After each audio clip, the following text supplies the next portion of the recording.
Yeah, it ain't gonna take long. And this is Andy with Backwoods Landing. Yeah. Guys, so just letting you guys know I'm down here looking at my boat. It's a 1448 John boat. I got a 20 horsepower Tohatsu, and we're gonna do a walk around. And you know, just talk about it and see how everything is. All right. All right, let me tell you a little bit about the motor. First off, it's a new Tohatsu 20 horse fuel injected engine. Doesn't have a carburetor. It's got a computer that controls everything, so it doesn't have a choke. Okay, your fuel hose goes right in here. Okay, here's the starter button on it. Got it. That's where it's hooked up to your battery underneath here. And here's the gear shift. All right. Reverse, neutral, and forward. It won't start in any gear. It'll start out of gear in neutral. That's the only way it'll start. You can pull start it, rope start it in neutral, but you can't rope start it in any gear. Right. This is your kill switch. That's probably the most important thing from a safety standpoint. You want to take this, put it around your wrist, hook it to your belt, something like that. Got it. So that if you get thrown out of the boat, it'll snatch this thing off and it kills the engine. In order to kill the engine normally, just push in on this red button. It'll die. It kills the engine. It kills the spark in it. A little bit more about the engine. Let's go around here. While I'm here on the front, let me show you this. This is see this little red lever? Yes. Right here. This is a tensioner. That tensioner, when it's all the way to the left, your motor swings free. What that's for is really, you can tighten the tension on it to keep it, make it a little more difficult, or when you trailer it. Pull this over, the motor won't swing back and forth. Nice. This here, watch your step there. And what about that red lever here, right there? This is the tilt mechanism on the engine. The engine, if you hit something, it's got two positions. It's got release and lock. If you put it in the release and you hit something, that's where you ought to run it all the time. The motor will bounce up. See how it comes up? It'll go over a log or something. If it goes up too far, you heard it there, it goes into a shallow water tilt. So that means when it goes back down, it doesn't go all the way down where it was. It doesn't do that.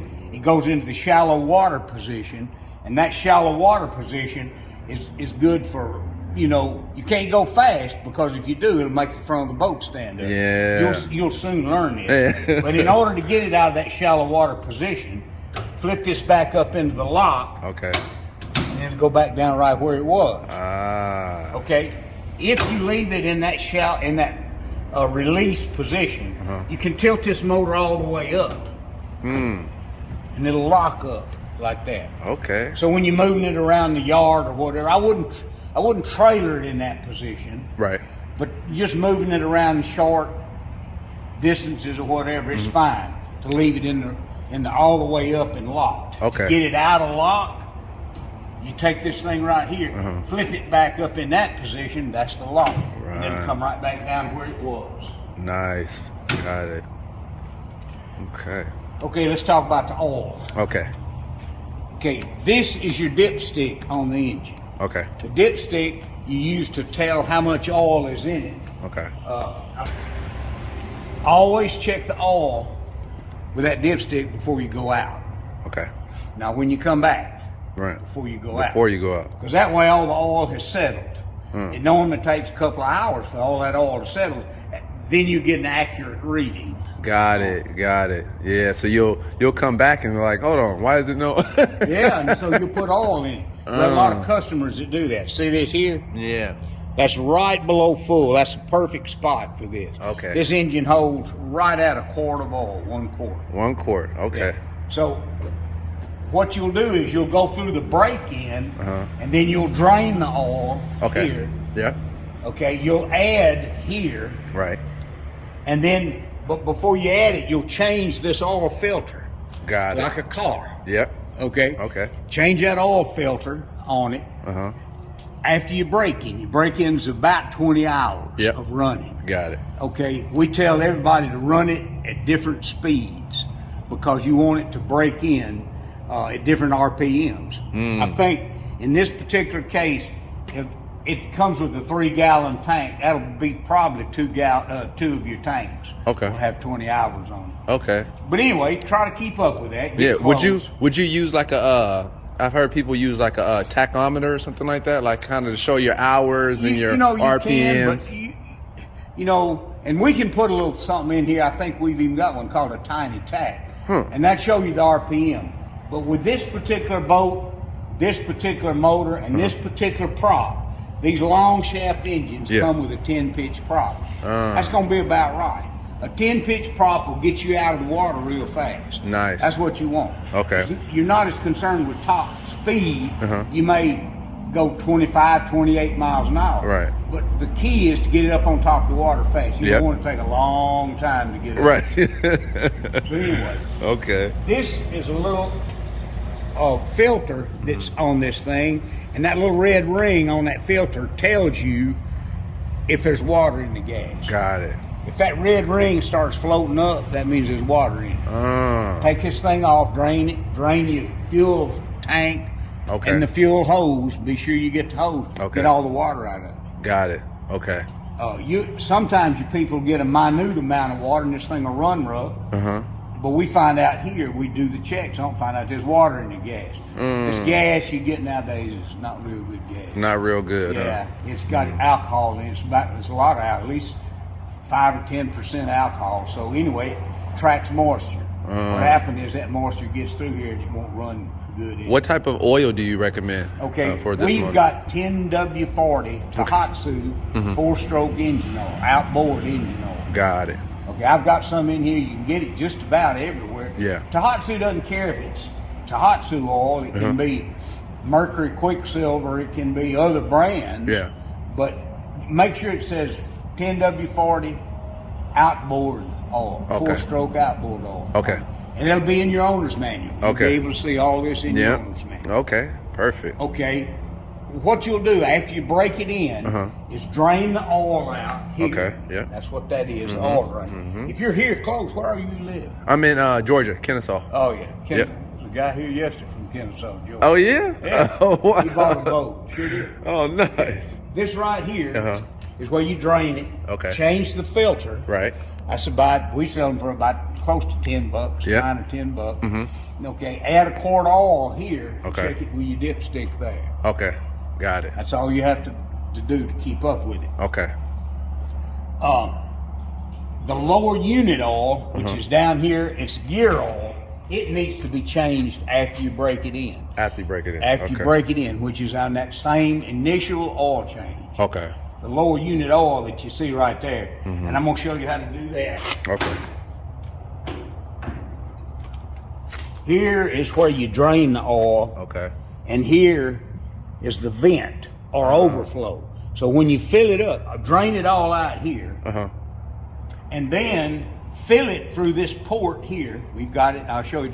It's Tohatsu lower unit oil, gear oil. Okay. Until it runs out this hole. Once it runs out that hole, put that screw back in. It's got a little washer on it. Be careful, don't lose that washer. Right. Put it back in. That'll draw a vacuum on it when and it won't all run out.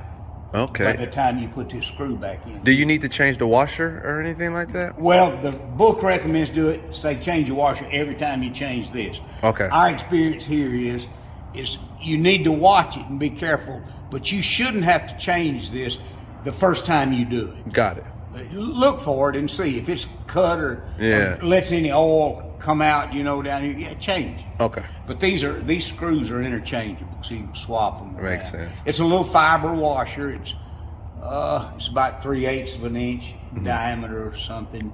Very thin, but those things don't cost much. But if you watch it when you take it out of there, it'll be all right first time anyway. Right. Okay. We recommend every November, about Thanksgiving, come in here and take that screw out, put the motor straight down. Okay. Take that screw out and let a little bit of oil run out. If it looks like coffee cream, light brown or something, it's got moisture in it. So at that point in time, it's probably a good idea to have it checked. There's 2 seals in here, a prop shaft and a crankshaft seal. Okay. Water can get in through those. So what you want to do is you want to change that lower unit oil once after you break it in, but then check it every Thanksgiving. Gotcha. The reason that is because it's about to freeze. You don't want that thing to get cold, 10 degrees, and stay several days with water in there, because it'll freeze and it could burst something. It doesn't cost much to reseal it, you know, but if you let it burst, it does. You wind up buying a lower unit.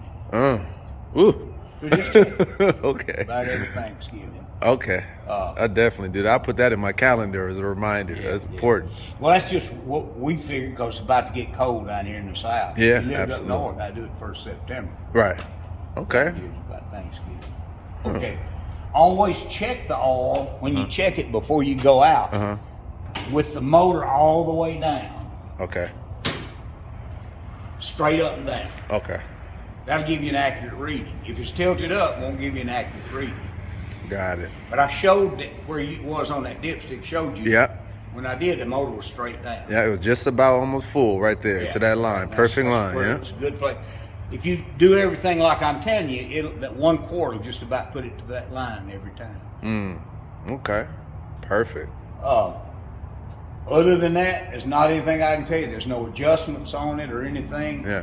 If you have a problem, one thing you might experience with this particular prop that's on it is what we call an over rev condition. Okay. In other words, if you're in there by yourself, a real lightweight, and not a lot of weight in there, what'll happen is you get it up and try to run it wide open throttle. You'll get it right wide open throttle, and it'll shudder on you. That doesn't mean there's anything wrong with it. It just means you're over revving, probably. When that happens, you'll see a red light here. Okay. That red light will come on. Let me show you something. Okay. See that light right there? Watch. I see it. See it come on? Yeah. Yeah. The reason that red light came on is because it had low oil pressure. The oil pressure hadn't built up yet. There's a couple of things that cause that light to go over rev condition. It'll come on. If it gets hot, if the water is not, if it's not deep enough in the water and the water pump's bad or something, it won't pee right. There's a little pee hole. Yeah. You'll see a stream of water come out right here. Should be flowing nice coming out of that end. Coming out real good. Yeah. But if it doesn't do that and it begins to overheat, that red light will come on. If you ever see that red light come on, shut her down. Okay. Shut her down. You might restart it once, comes back on, stays on. You need to get attention to it. Okay. These motors have a 5-year warranty on them. They warrant just about everything. We hadn't run into anything that they didn't. Well, there's 3 things. Bad fuel. If you get bad fuel in this thing, and I got to clean it out, or somebody got to clean it out, they won't warranty that. You'll have to pay for that. Okay. But you can prevent that. Okay. Bad fuel. Second thing, bad water. You get that thing in a lot of sand in the water, it eats up the water pump of this thing. There's a little water pump in there with rubber impellers. It'll chew those things up, and it won't pump enough water. So they won't warranty that. So when you have to change your water pump, it's very inexpensive to put an impeller in it, but don't neglect it. Got it. You know, because that can cause major damage to this thing. Right. Bad fuel, bad water. Last thing's bad driving.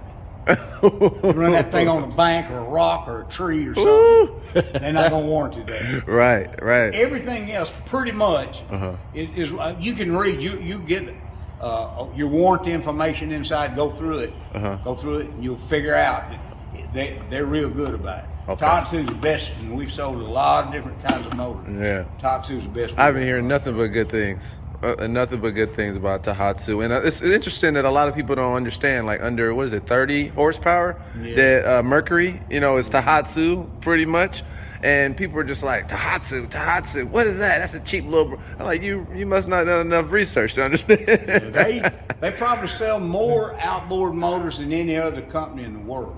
They made all the Nissan engines. They made the small Mercury's 30 and down. For the last couple of years, they've made all the small Evinrudes 20 and down. Wow. And then Evinrude couldn't compete, I guess. Yeah. But wow. They've been around the longest of any of the outboard companies now, under the same ownership So it's a perfect match for these little small boats. Yeah. They make a larger engine. You know, we sell a lot of 50s and 60s and some, 75, 90s, 115s. We sell a lot of them. But that little 20 right there, we retire on that. That's such a good engine. Okay. Weighs right at 100 pounds. You can't go wrong with it on these small boats. Wow. It's easy to maneuver. Very easy, huh? Yeah. Reasonably priced, Parts are all the way. Yeah. Not anything else I can tell you. The cowl up here, I'm going to snap it back on. Okay. Here so you can see how that goes on. All right. Always make sure that thing is very lightweight. Okay. Make sure that thing is latched down. Okay.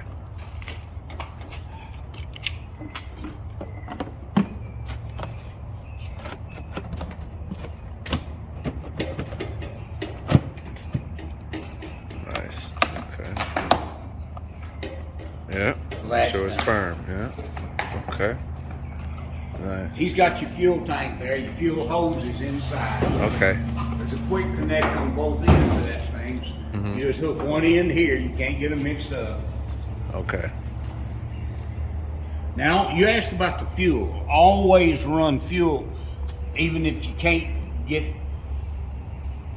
non-ethanol fuel. Always stabilize your fuel. Okay. There's 2 or 3 brands of stuff. We use Marine Stable. There's a Tohatsu brand that's real good about it. Put a little capful in your tank when you fill it up, and that keeps that water from separating. Okay. Getting in and separating the fuel. It's just a good idea to stabilize. Definitely. The fuel. Definitely. I don't think there's anything else I can tell you. Jeremy's gonna go over inside. Okay. A little more detail on the break-in and stuff. I'm gonna finish putting your transom saver on that here. Okay. All right. Well, I appreciate it. Thanks. That's a lot of wealth of knowledge right there and everything. Well, but you it's, won't remember it all, but it's all in your owner's manual. yeah, and I got it. Of course, I can remember and watch it back.